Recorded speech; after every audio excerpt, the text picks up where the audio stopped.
Maalintii lixaad waxaa soconaya duqeymaha ay isweydaarsanayaan Israa'iil iyo Iiraan, waxaana marba marka ka dambeysa colaaddu ay noqonaysaa mid qaraar. Saacadihii ugu dambeeyay, Israa'iil ayaa duqeymo culus ka geysatay Tehraan, halkaa oo laga maqlayay qaraxyo waaweyn, waxaana duqeymahaasi ka jawaabtay Iiraan, taas oo ku qaaday gudaha Israa'iil mid ka mid a weeraradii ugu xoogganaa uguna ballaarnaa maalmihii lasoo dhaafay, sida ay sheegtay wakaaladda wararka Iiraan ee Tasniim. Sidoo kale, diyaaradaha istiraatiijiga ah ee B-2 ayaa meehanaabaya hawada Badweynta Hindiya ee ku toosan Iiraan, iyadoo diyaaraddan ay tahay midda keliya ee qaadi karta bambaanooyinka wax gaarsiin kara xarumaha nukliyeerka Iiraan. Balse sarkaal Maraykan ah oo la hadlay wargeyska Wall Street Journal wuxuu ku sheegay in diyaaradahan ay ku jiraan tijaabooyin. Telefishinka Israa'iil ka soo baxa ee Channel 12 ayaa ku waramaya qaraxyo hor leh oo ka dhacay Tel Aviv iyo bartamaha dhulka Israa'iil haysato, waxaana xusid mudan inay yaraadeen xogaha laga helayo gudaha Israa'iil sababo la xiriira in la dhaqangeliyay siyaasad xanibaad ah. Xoogga iyo awoodda weerarada ay Iiraan ka fulinayso gudaha Israa'iil ayaa bidhaaminaya in Israa'iil ay xalay waqti badan ku qaadatay daminta dab ka dhashay gantaalo ay Iiraan ku weerartay Tel Aviv oo ku dhacay meel la dhigto baabuurta, sida uu ku waramay telefishinka Channel 12.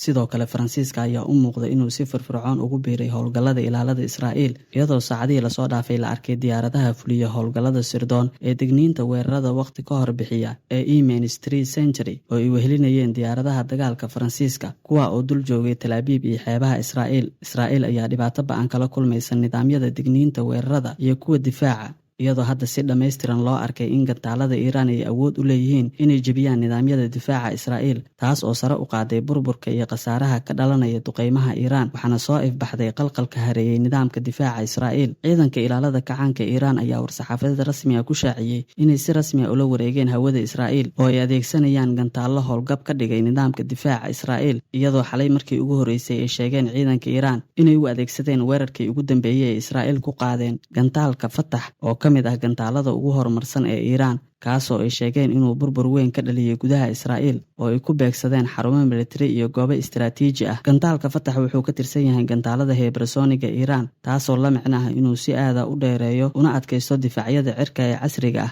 Wuxuu ku socon karaa xawaare ka badan Mach 13, wuxuuna 13 jeer ka dheereeyaa xawaaraha codka labada qof ee is-hor fadhiya, isagoo gaari kara 1400 oo kiilomitir ilaa 200 oo kiilomitir. Waana astaanta awoodda gantaalada Iiraan, waxaana gantaalkan uu leeyahay tiknoolajiyad casri ah iyo hagis toos ah oo bartilmaameedka uu ku socdo la bedeli karo. Waxaa lasoo bandhigay markii ugu horreysay 2023. Hadalkii shalay kal hore kasoo yeeray Trump ee uu Iiraan ugu baaqay inay shuruud la'aan isdhiibaan waxaa ka weerceliyay hogaamiyaha sare ee Iiraan Ayatollah Cali Khamenei, kaa oo qoraal rasmi ah uu baahiyey ku yidhi, marnaba uma tanaasuli doono Israa'iil, taa oo xaaladda sii adkaysay. Go-aankiisa ayaa qasbay in Trump uu qadka taleefanka kula hadlo Netanyahu kadib markii uu ka soo baxay qolka xaaladaha degdega ee aqalka cad, sida laga soo xigtay aqalka cad. Hase yeeshee, ma jirto faahfaahin degdeg ah oo laga helayo wadahadalkooda. Sida la tuhumaya, haddii Maraykanku ku soo biiro dagaalkan, Iiraan waxa ay diyaarisay gantaallo iyo qalab militari si ay u weerarto saldhigyada Maraykanka ee bariga dhexe. Si kastaba, dagaalkani wuxuu sidoo kale ku fidi karaa gobolka, sida dalalka Suuriya, Ciraaq, Lubnaan iyo xataa Yemen, wuxuuna noqon karaa mid saameyn ballaaran yeesho si gaar ah suuqa caalamka, gaar ahaan qiimaha shidaalka iyo silsiladda sahayda, taa oo keeni karta burbur degdeg ah iyo in saamiyada ay noqdaan kuwo hoos u dhaca, islamarkaana sicir bararku uu kordho. Waana mid lumin karta kalsoonida maalgashiga caalamiga ah.